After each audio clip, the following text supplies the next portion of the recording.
Thank you for tuning in to the Postmodern Realities podcast from the Christian Research Institute and the Christian Research Journal. I'm Melanie Cogdill, managing editor of the Christian Research Journal.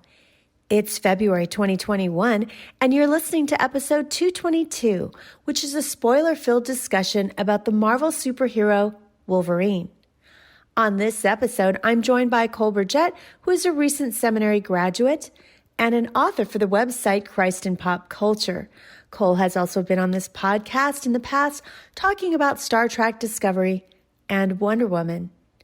Cole has written an online exclusive film review for the Christian Research Journal, and it's called Deconstructionism and the Gospel of Hope in Logan.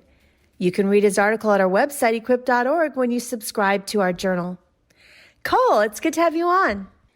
Well, thank you. It's always good to be here. Well, as I mentioned, Cole has written an article for us on Wolverine, which is someone who is an X-Men, which is part of the Marvel universe, Marvel Cinematic Universe. And Wolverine is this fictional character that, as I mentioned, is part of the Marvel universe and was first in Marvel Comics. And he is something that is called a mutant, and that is a human with various different superpowers. Now, all the mutants have different powers. They're not all the same. And probably most people, even if they're not familiar with Marvel at all, have some awareness of Wolverine because of the films. And in those films, he's portrayed by the Australian actor Hugh Jackman. So, because of the films, Wolverine is one of the more popular, or at least known, Marvel heroes in the cultural landscape. But I want to ask you a little bit about his comic book origins, because I mentioned that he first appeared in the comics. Yeah, so Wolverine, probably better known as Logan, thanks to the movies, is a Marvel Comics character created in 1974 by then-editor Roy Thomas, a writer named Len Wein, and a legendary artist named John Romita. That would be senior, not junior. Interestingly, Wolverine originally appeared in the pages of The Incredible Hulk, but was later re-envisioned as a member of the X-Men by Chris Claremont and a guy named John Byrne. Wolverine is in many ways the quintessential anti-hero. He really came into his own in the early 80s, thanks to a limited series by a little-known guy named Frank Miller, which in the comic book world, he's a big guy. Now, the 80s was the era of the action hero, right? We saw the emergence of tough guy anti-heroes like John McClane, played by Bruce Willis in the Die Hard series. The many roles of Arnold Schwarzenegger, probably most well known as the villain turned anti-hero, T-800 in the Terminator series, and of course Sylvester Stallone as John Rambo. And you can sort of think of Wolverine as the comic book equivalent of those big screen cinematic action heroes. This character is the anti-hero who emerged in this much more cynical post-Vietnam world. And by the end of the 80s, he was starring in his own comic book series, had really broken out of the mold of just being another member of the X-Men. Now, the films have done quite a good job at maintaining his backstory, which is very simply that Logan is a mutant, as you said. In Marvel's little slice of the comic book world, mutants are simply humans with mutated DNA that gives them special abilities, equivalent to what DC Comics call metahumans. And because of his special abilities, which include an accelerated healing ability and these bony claw-like protrusions sprouting from between his knuckles, Logan is targeted by the Weapon X program, where he has a very strong fictional metal called adamantium grafted onto his bones. So these claw-like protrusions basically become very sharp knives, and his metal skeleton paired with his healing ability makes him pretty much indestructible, sort of like the Terminator, if the Terminator could heal and had a heightened survival instincts like a predator. And that's Wolverine in a nutshell, both comics and film. So what do you think contributed to, people really latching on to his character, especially in the films? I mean, besides the actor that was recognizable, what about the character itself really resonated with people. And you mentioned his ability to heal. If people saw, there is the movie that we're going to talk about, Logan, but also there's other movies that he's been in, of the various different X-Men ones, and then standalone films like The Wolverine, which was in 2013. It says there that his healing ability has caused him to be immortal, like he doesn't die. So is it because of his particular mutant power that has caused people to really resonate with him, or is it something else? Yeah, so the character has always been popular at Marvel Comics. I think just with the emergence of the anti-hero in popular culture. Uh, but I think what really worked for general audiences who were watching the films was the casting of Hugh Jackman. Jackman portrayed the character for about 17 years, the better part of 2 decades, and I'm pretty sure he holds the record as the actor who has portrayed a live action superhero consecutively for the longest span of time. I guess he would be alongside Patrick Stewart from the same film series, X Men, but Jackman has certainly had more screen time. And with the casting of Hugh Jackman, 20th Century Fox is the company behind the X Men films. They really struck gold because they got an actor who was very dedicated to the role. Not every film featuring Wolverine has been a rousing success, right? Bryan Singer's original X-Men film and its sequel X2 are very sort of cerebral superhero films that don't really jive with the kind of superhero movies we see today. They're fairly serious movies with this very dry kind of humor, and you really have to pay attention to follow the plots. But then you also have the Wolverine origin prequel film, which is legendarily bad. It's the movie that started Ryan Reynolds' tenure as Deadpool, but it was so poorly done that it's mostly a movie that's just made fun of now. And, with Hollywood, those kinds of big commercial flops tend to scare actors away, right? They don't like to have those kinds of bad movies on their IMDb page. But to his credit, Hugh Jackman really stuck with the character of Wolverine through even the biggest commercial flops. And I think in doing so, he earned the serious respect of these lifelong comic book readers who really grew to like the guy because of his commitment to a character who was already a fan favorite. And I think that in large part contributed to the continued success of his portrayal of the character. So, in the article that we're publishing by you, that's an exclusive on our website, you talk about the two films, the Wolverine, the 2013 film, and Logan, as being films that really complement one another. Why do you think that it is that these two, standalone films that are focused on the Wolverine really complement one another? Hmm. Well, as I mentioned, Hugh Jackman stuck with the character, and that's a gamble that clearly paid off. Because with 2013's The Wolverine, he was paired with director James Mangold. And together, they sort of reimagined the character in some really profound and interesting ways. The Wolverine, the film, when it was released, was one of my favorite superhero films and still is. The character work in that movie is absolutely superb, and it begins the deconstruction of the genre, which we will see on full display in the next film, Logan. So, whenever I talk about the importance of this character to popular culture, I tend to tell people to either watch the first two X-Men films if they're at all interested in the X-Men film series. But if it's just Hugh Jackman's Logan they're interested in, I tell them to watch The Wolverine and Logan. The minds behind those two projects really found a way to take a character who was at risk of becoming a caricature of himself, this cigar chomping tough guy in a leather jacket, and they started to give him real human emotions. It's sort of the same effect that Casino Royale had with James Bond, where they take this character who's kind of, a parody of himself at this point, and they reinvent him. And with the Wolverine, they begin to explore the psychological effects of someone who basically lives for a very long time while the rest of the world dies around him. And it completely deconstructs the idea that it would be great to live forever.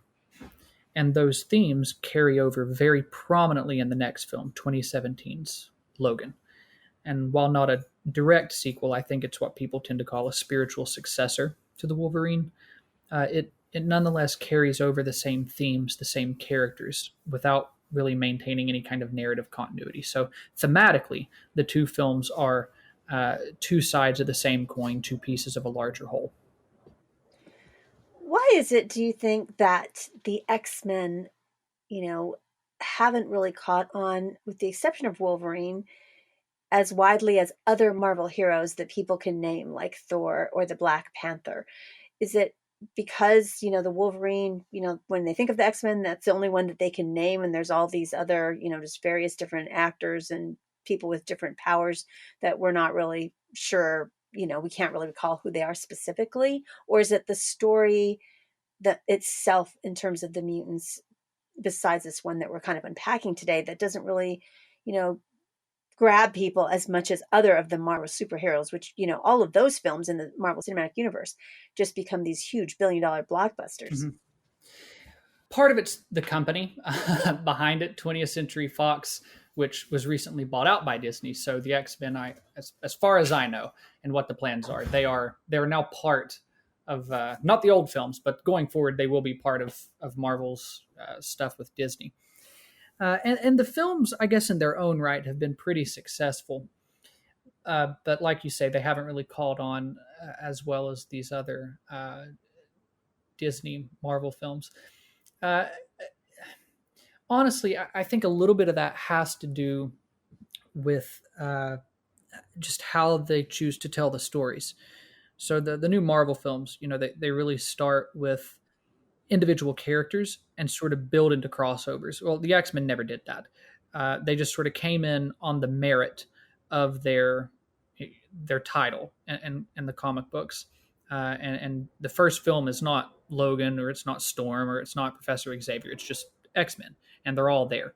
Now, the central character, right, that there is a way to argue this a different way, where you say, well, the central character, that's sort of the audience's perspective into the world, in the original X-Men, is this character named Rogue, and then Logan would be the flip side to that. He's the other character that the audience follows.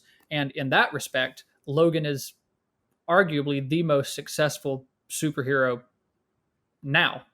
He's been in so many movies. He's gone in and out of his own franchise and crossed over into others. And in that respect, he's one of the most popular ones they've got, probably more so than even, Captain America and Iron Man and those. So I just think it's the way they chose to tell their stories and develop their universes separately. And going forward, I have no idea what that looks like. I have no idea how the landscape will change now that Disney sort of owns these characters again. You're listening to the Postmodern Realities podcast from the Christian Research Institute and the Christian Research Journal. Today's guest is Cole Burgett, who has written an online exclusive film review for the Christian Research Journal, and his article is called Deconstructionism and the Gospel of Hope in Logan. You can read his article at our website, equip.org, when you subscribe to our journal. And this is a new feature that we have for our journal subscribers. They get to read all of this online exclusive content as part of being a subscriber to our print issue. You can easily subscribe for $33.50 and get all of this bonus content. You can do that at our website, equip.org. If a subscription is not in your budget, please consider giving us a tip for our content as we bring you all of these podcasts over the years. And you can also do that at our website, equip.org. When you go to magazine and at the drop-down menu, go to Postmodern Realities Podcast. At any landing page, you will find a link where you can give us a tip.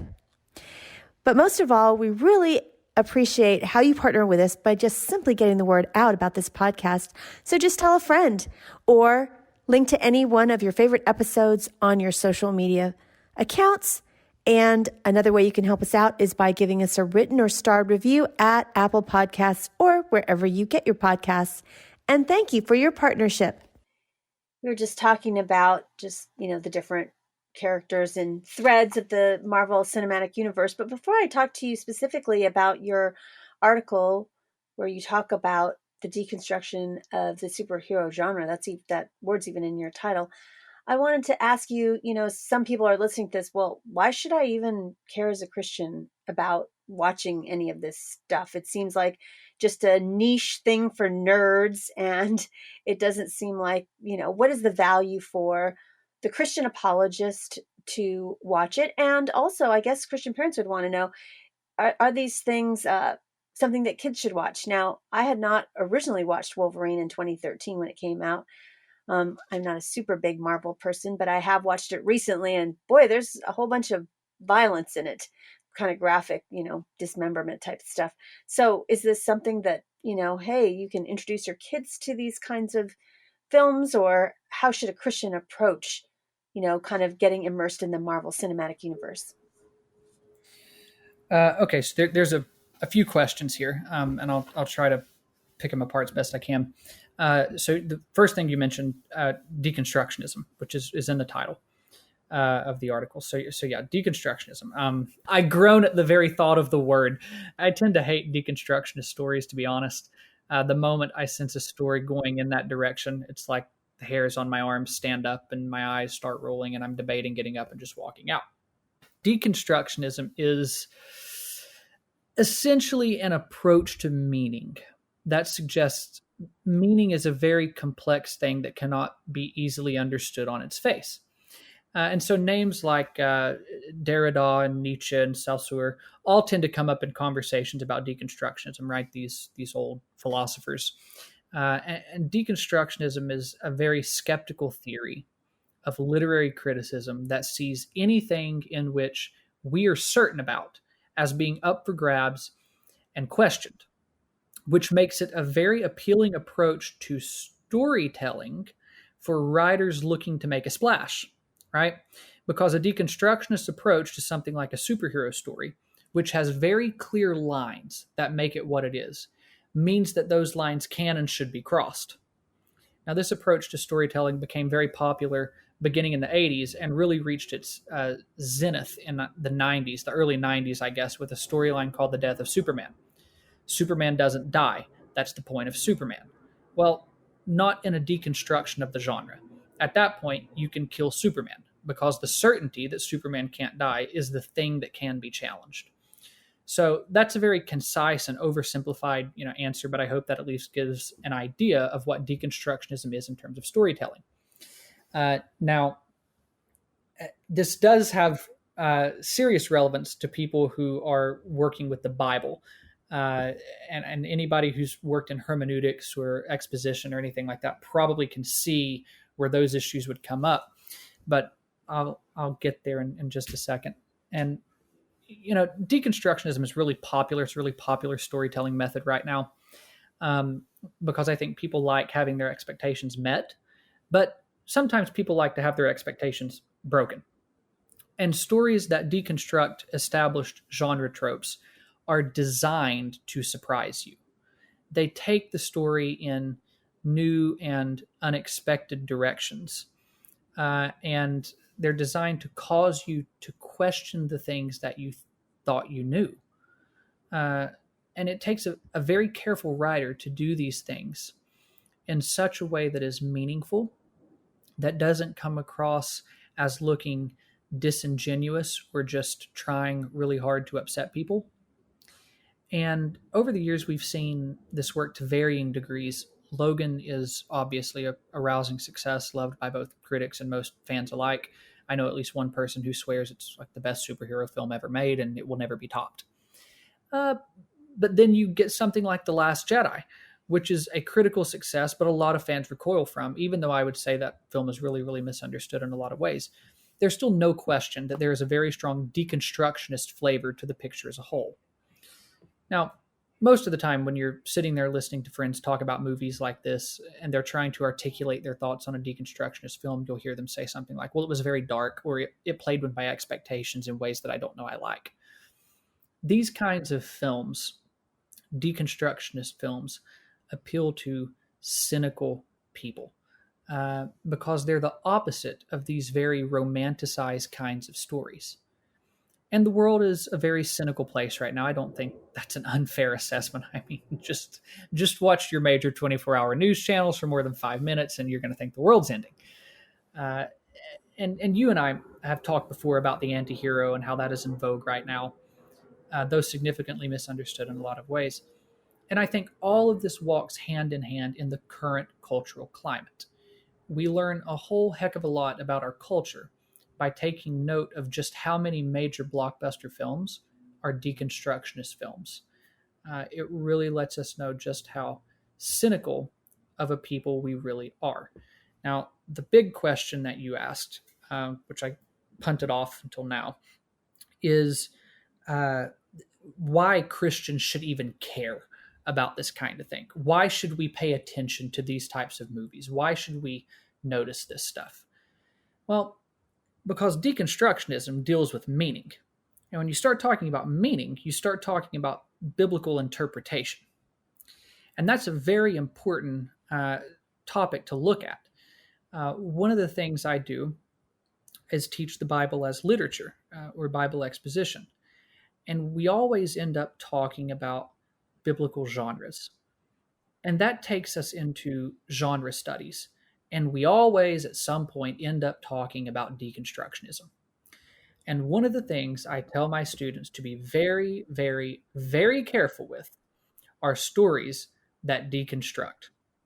Because if you're not careful, what these stories will do is destroy any sense of meaning whatsoever, which is perhaps the most cynical thing you could possibly say, right? You know, the thing that you think is good isn't actually good at all. There actually is no such thing as good, or if there is, you can't know what it is. Well, that approach to meaning is so anti-Christian. It is so anti-biblical. In fact, it's so off-kilter that nobody actually lives that way in the real world. At the end of the day, people live the way they choose to live, and not like the other guy, because they think they're more right about certain things than the other guy. If not, they would live like the other guy.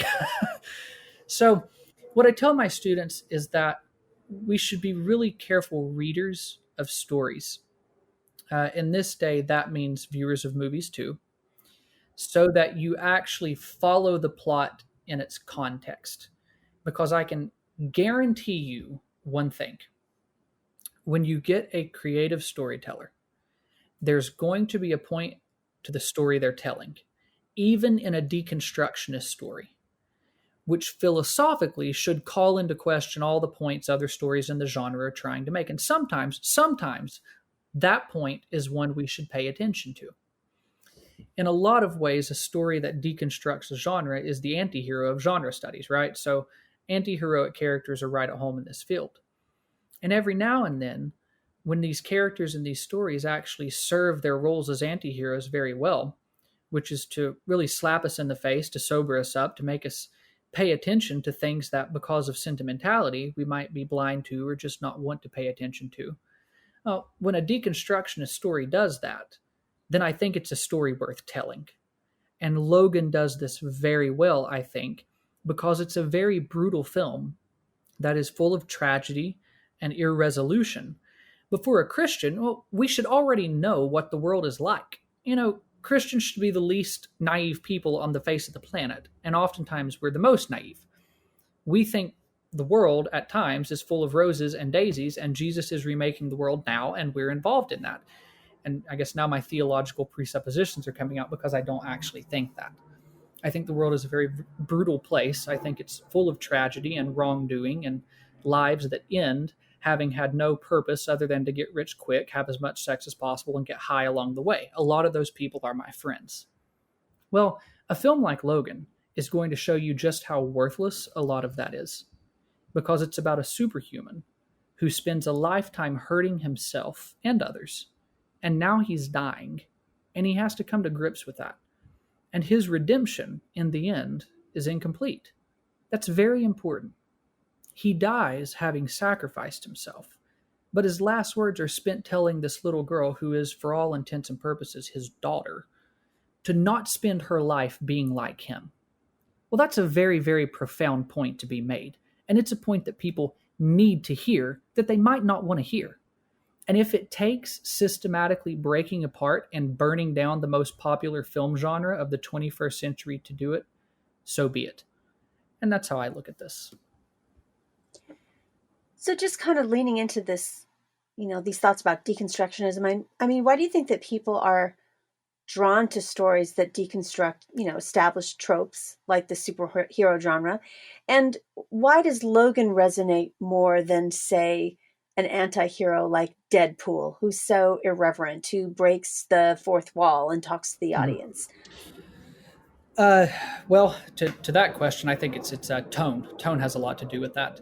Um, Deadpool sort of plays this stuff for laughs, and that's fair. That stuff comes out, but at the same time, there's room for serious stories to be told about serious things, and that's what I think Logan is.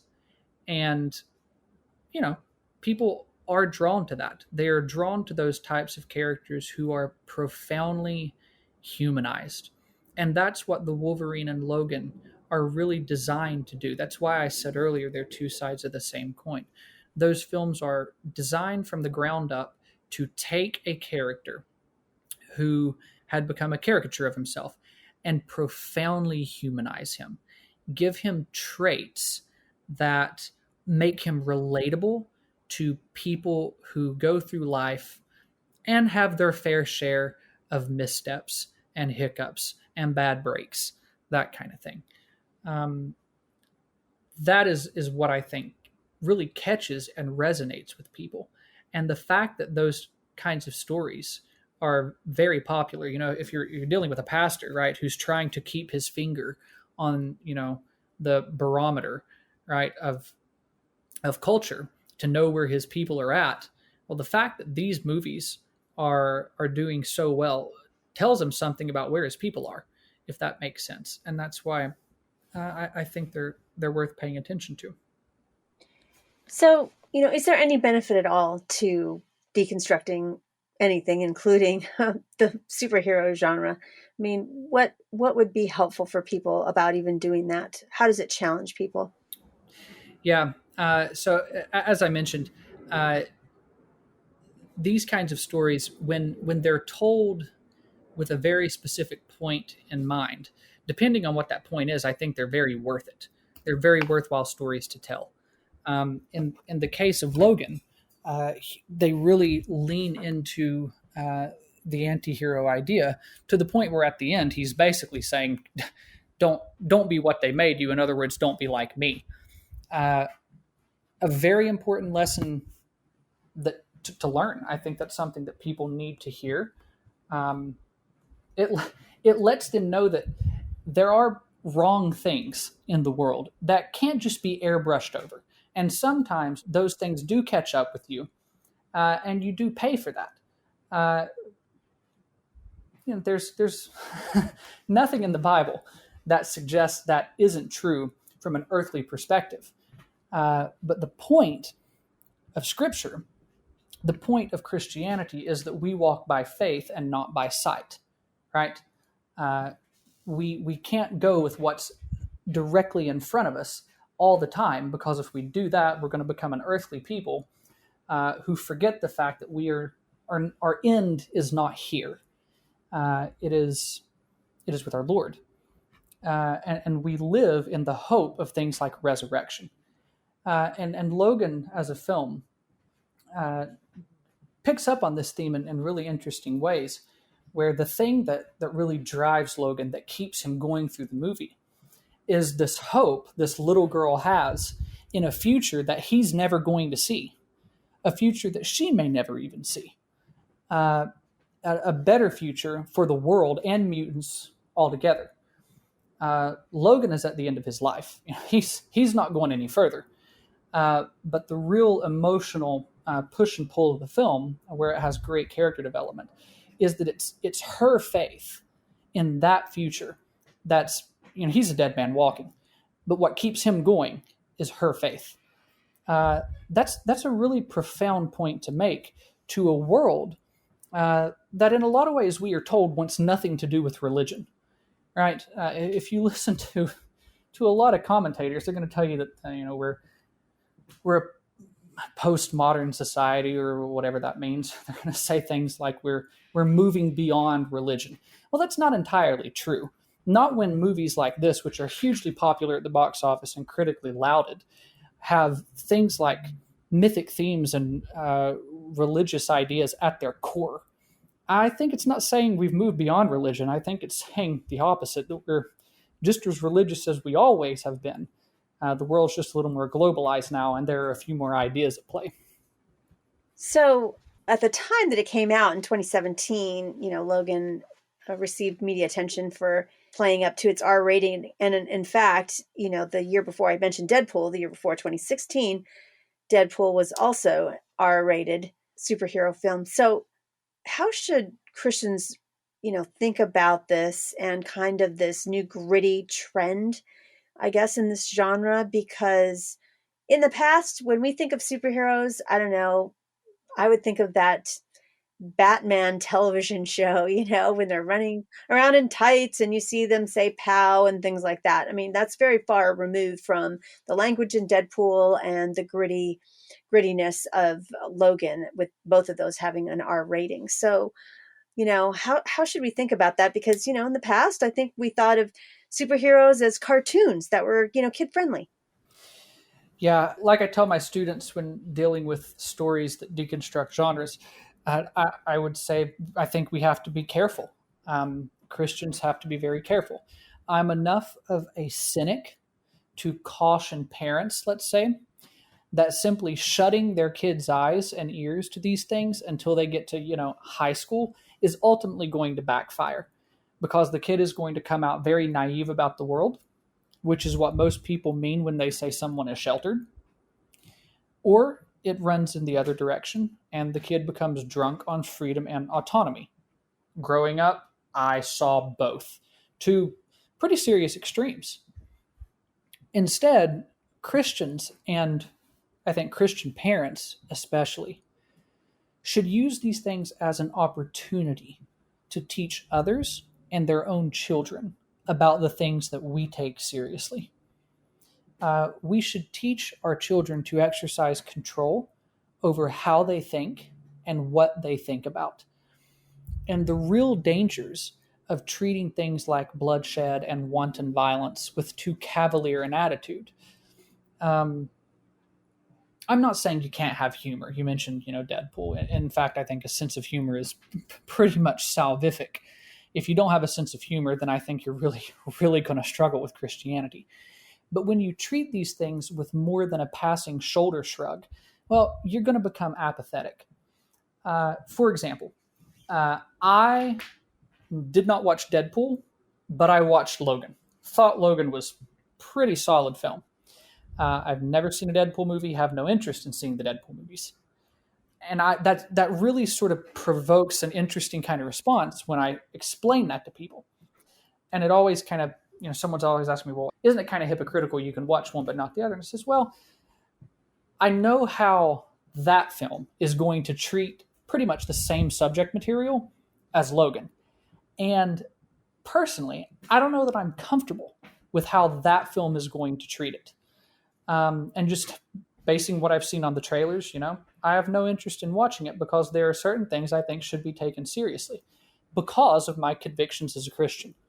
Well, right there, I have a doorway into talking about Christianity, my beliefs, my convictions. It's a teaching opportunity. And I think that's how we approach these things. Teaching people to exercise control over how and what they think and what they watch and what they read. If you don't go see a movie because it doesn't appeal to you or because it sparks something off in you, you should probably be able to articulate that. And that's an easy doorway into talking with someone about the gospel. Just to continue on, just thinking through about, should Christians watch it? What about parents allowing their kids to watch it, or their middle schoolers and so forth? And just the noting that Logan has an R rating. It's R rated because it's extremely violent. So how should Christians think about R-rated violence? I know a lot of times we think about that in terms of like language or maybe sexuality that's portrayed on screen, but what about violence? Is there any way in which there can be a redemptive aspect to violence? This is a great question, and it's a very important question. I attended the Moody Bible Institute in Chicago for my undergraduate degree, And during that time, I worked for a professor who is still one of my best friends. And I'm going to name drop her because I do think she's absolutely brilliant and a wonderful person. And because she does have a book out there that I think everyone should read. It's marketed to women, but both men and women can benefit from it. She is Dr. Rosalie Desrosiers, and her book is Unseduced and Unshaken. That is a gorgeous title taken from a line in Paradise Lost.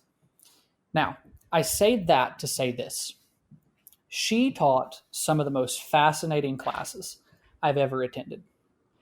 One of those classes was called Violence and Grace in the Novel, which basically looked at different literary works and some films and asked the question that you just asked.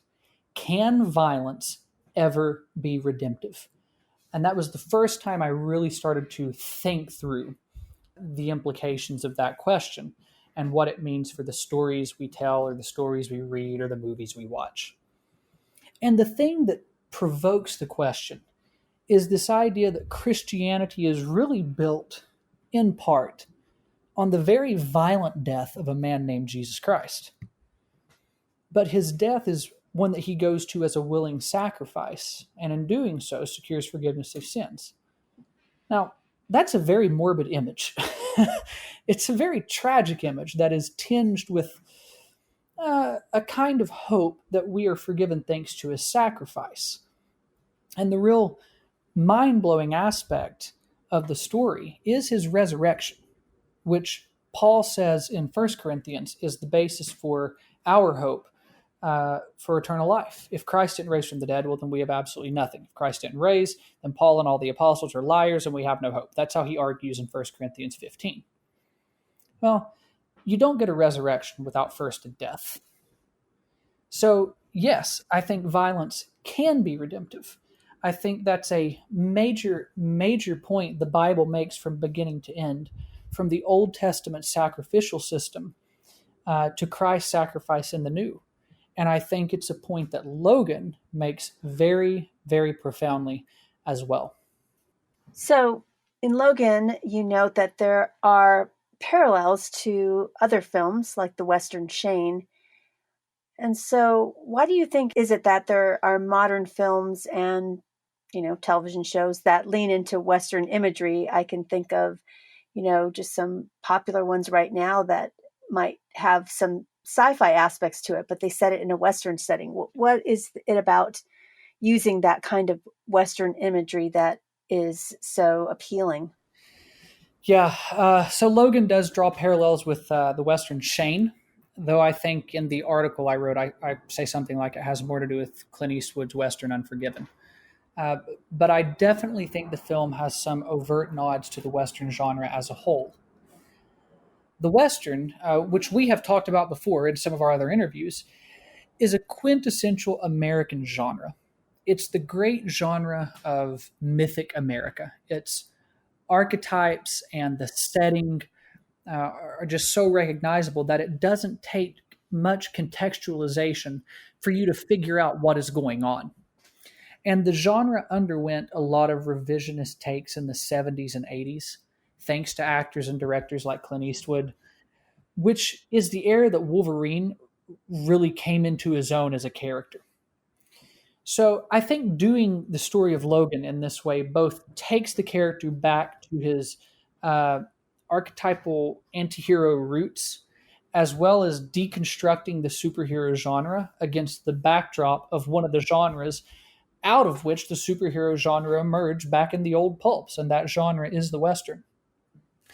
And the Western is really enjoying a kind of resurgence today, just like you mentioned. From Logan to The Mandalorian, shows like Justified even, are all modern twists of the Western that blends genres together. A superhero... Westworld, too. Yeah, Westworld. Westworld. That's right, yeah. You've got the superhero Western, the sci-fi Western, the crime Western. The imagery is archetypal and very mythic.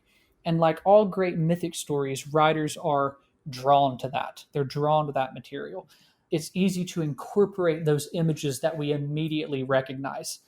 Modern superheroes and Westerns are quintessential American products, and writers lean into that because it's uniquely mythic material that general audiences recognize because it's so ingrained in the popular imagination.